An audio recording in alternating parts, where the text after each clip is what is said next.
Welcome to another brand new episode, a solo episode of the Three Dot Podcast. My name is Bogzy. As you know from season one, D-Buster, Goose, we tend to have our own solo shows or duo shows, or when you get the whole shebang, you get all three of us. But you're getting me today, and today's episode, oh, by the way, this is also where the conversation does not stop. And the conversation doesn't stop with this particular topic, and this is something I was very passionate about. Funnily enough, it happened recently. This is the Bogzy versus the Swifties episode. Not entirely about the Swifties, but just toxic fandoms. Not too long ago, I was on Twitter, and I saw a retweet. I saw a tweet about, as you know, Taylor Swift dates Travis Kelce, and Travis Kelce used to have this ex-girlfriend who was a model. She was African American, beautiful lady. But the tweet was really just talking about how much better Taylor Swift is than his ex-girlfriend. And I retweeted it. And all I said, I pretty much said along the lines, I think actually Travis Kelce fumbled. Not that I don't find, I think Taylor is pretty. I think she's beautiful, but she's not my type. And I said, I think Travis Kelce fumbled. And that's what I said. I think he fumbled with his ex-girlfriend. Not even joking to you. That tweet reached 147,000 people on Twitter. And my ats were on flames by the Swift Nation. They came at me hard. A lot of them were like middle-aged white women. And a lot of them were definitely young kids hiding behind their favorite anime. But oh my goodness, did they come after me. They did things like, you don't know anything about women, you don't know about them. And they started like zooming in pictures of my default picture, like they zoomed in on my teeth, and then they put like a gif of a donkey. They were trying to get after me, and guess what, I had the time of the day to get after them. So, and then most of my replies would be like, okay, well, I mean, you're hiding behind your anime pic, so let's not talk any further there. You probably don't want to show yourself. So, but it was a little bit of funny banter back and forth for me. It's been a long time. Like growing up on Twitter, that's what you do on Twitter. When you post something, someone's not gonna like it, right? And not everyone's gonna agree with you. Some people will agree with you, and some people will not. And the ones that don't, they'll come after you hard. This is the big, like the most, I guess, on a big scale because of how many people saw it. Maybe when JB creates the little short of this episode, I can give you a screenshot of how many people were looking at my tweet. But this episode kind of revolves on just the toxic fandom, and them Swifties, they can be toxic. They can be they are praising a woman that they've never met in their life, and that's one of my many responses. Like, why are you protecting her? Like, you don't know her. You got Taylor's number. Does she know you're talking about her like this?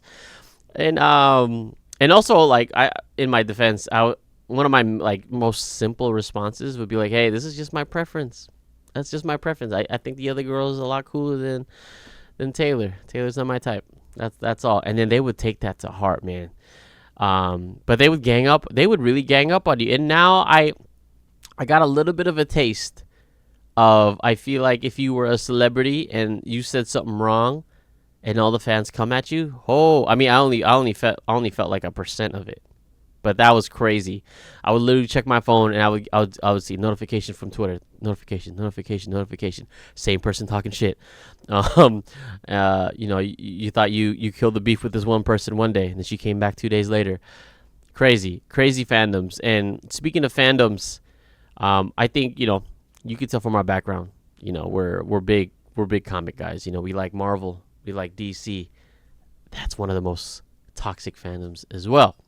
The DC and Marvel fandoms, they like to naturally compete against each other. That's what it is at the end of the day. Me, I'm a big Batman fan. All the Batman memorabilia that you see behind in the 3 Dot Studio, that's mainly my stuff, but I also didn't have room for it at home, so I brought it to the studio when DJ Chaotic was like, hey, bring some stuff to decorate the corner. So brought a couple of Batman stuff. Batman little family picture down that way, and that big model that's right behind me, right there. That's all me. But anyways, as big of a Batman fan I am, I'm also a big Marvel fan too. When I was younger, I'm talking like in my 20s, I for sure talked down on Marvel fans because I represented DC so much, right? There was just something so gravitating towards like trying to battle the counter opposite comic. But then you grow up to realize that it just doesn't get solved. It just keeps going down in circles. No one's right, no one's wrong, and I think it also helps when you are in a community of friends who respect both genres, and then you come to a point like, man, this is cool. This is cool for me to love both sides. But man, when you go online and you read, people talking about Marvel, and talking about how its current phase is not as peak as it was back 5 years ago. And then you'll always have fans defending it. And then you have these other fans being like, well, it looks like DC's on the rise. Forget Marvel. You know, that definitely creates a toxic narrative because it happens vice versa as well, right?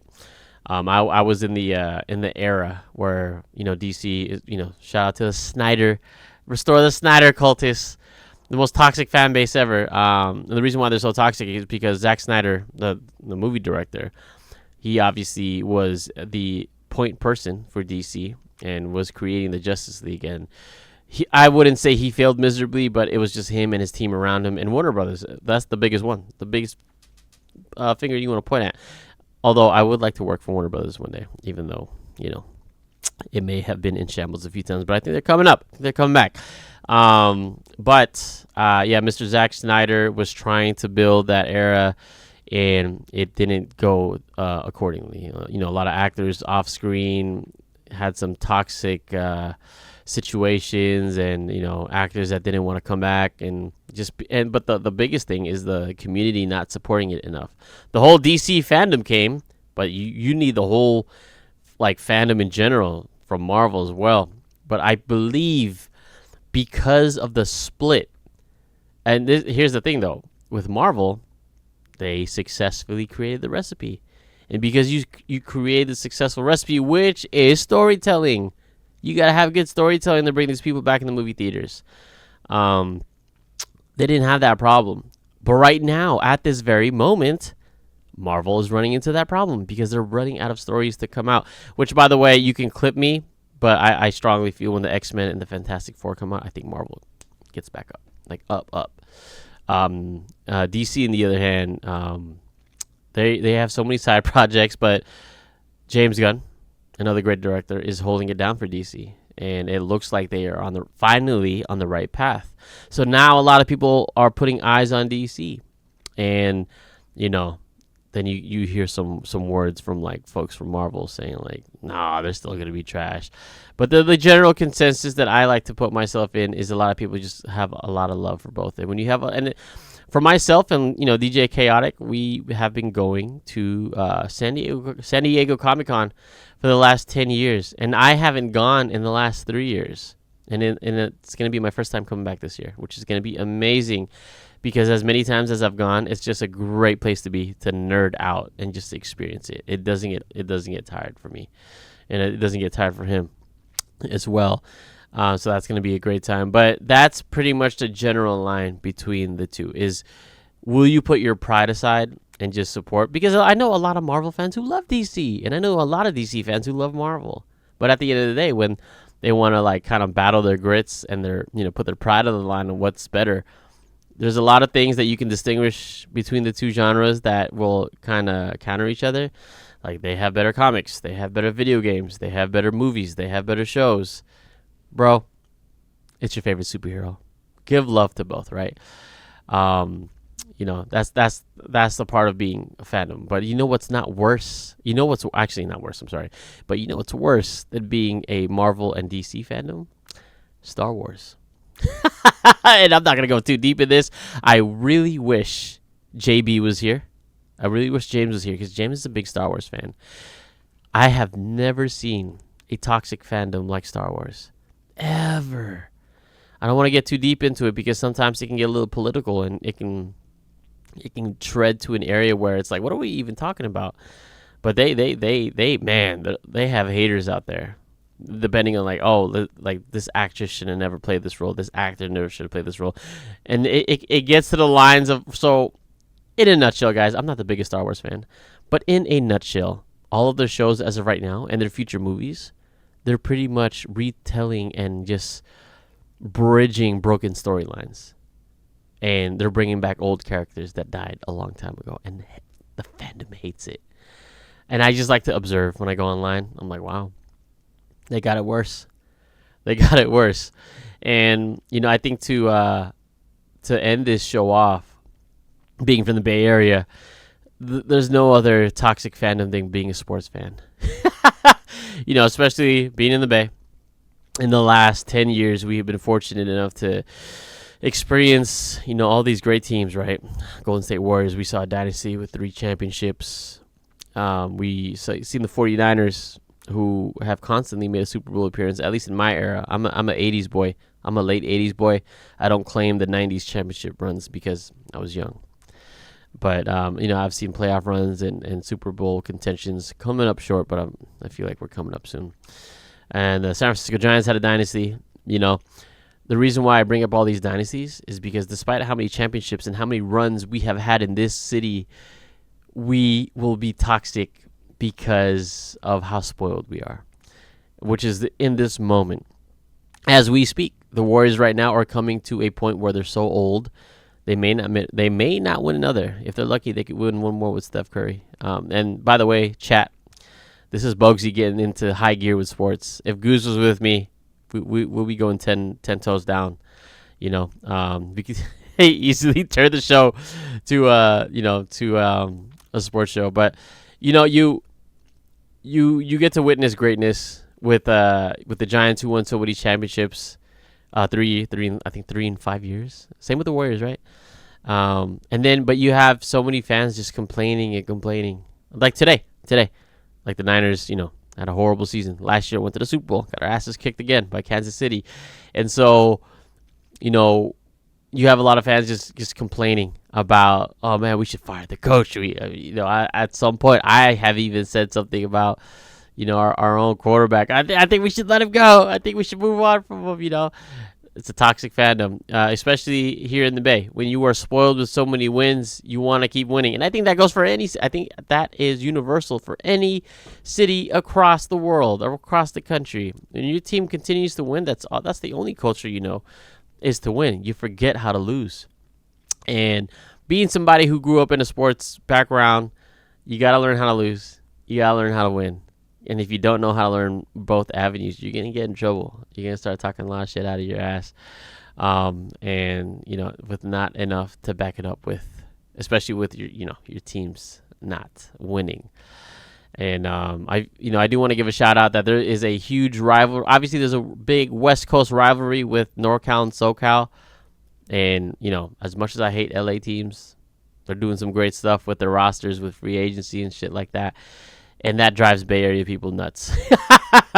And I'm sure at those dynasty moments where the Warriors were winning, the Giants were winning, and the Niners were winning, it drove people in LA nuts as well. There's nothing greater than driving your rivals nuts. But this creates the fandom. These are toxic fandoms. You could be a toxic nerd and talk while eating your bag of potato chips on your couch, talking about Marvel and DC and Star Wars and putting your greasy ass fingers on your phone. Or you could be a toxic fandom jock talking about sports. Or you could be a middle-aged person defending Taylor Swift and talking as if you know her like the back of your palm. And the fact of the matter is you don't know her personally. A lot of the things that we defend, we don't know personally, but it's out of passion, right? And that's the great thing. That's probably the best thing that you can get out of this episode is people are in fandoms. It could be a little much. It could be toxic, but it's very passionate as well. Because I'm a part of those fandoms as well. Not for Taylor, but, for Batman. I love Batman. I will defend Batman to my grave. But anyways, guys, if you have any, toxic fandoms that you want to talk about or examples, we'd love to, we'd love to read your comments. We are on Instagram. We're on YouTube as well. We're on Spotify. By the way, I got to give a shout out every time I can. But shout out to the people who have been following us, who have subscribed to the channel thus far. We're having fun because you allow us to continue us having fun here. So from myself, Bogzy, and from the two who aren't here, but you'll see them in future episodes, the D-Buster and Goose, this is the 3 Dot Podcast where the conversation does not stop. Please, don't be toxic. Just have fun out there, all right? Don't come to anyone's ats. Don't call them a donkey. Don't zoom up on their profile pictures, teeth. Don't do anything. You might hurt them, but not me, all right? I got thick skin. All right, let you guys know. Swifties, I'm here. I'm out of here.